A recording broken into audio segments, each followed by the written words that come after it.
Vlogging is one of the easiest to kickstart your YouTube journey. You just need a recording device and shoot some of the interesting bits of your day and just interact with the camera. You can share your thoughts, opinions, new visits, events, and just open up and showcase your world to the audience out there.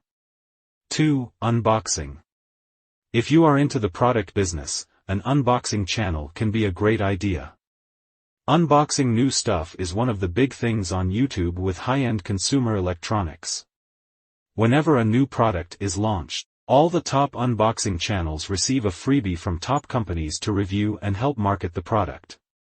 The YouTube audience makes many buying decisions about what their favorite reviewer says about a particular product. 3. Video gaming. If your business is related to gaming and gaming products, including video gaming in your content is a must. The gaming industry is one of the biggest industries in the world and on YouTube as well.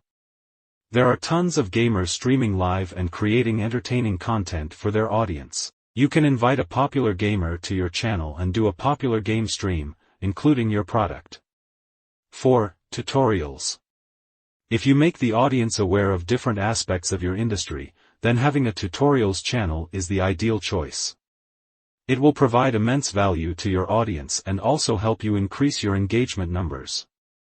Helping your audience through various roadblocks make them your die-hard fans, and they'll be happier to do business with you than your rivals. 5. Cooking. If you are in the cooking industry, you should start a cooking channel and include a product or services now and then. It will help you to attract an audience interested in cooking and your potential customers. You can also pitch in some CTA during the end of your videos to look at all the ingredients or tools you used for making a particular dish.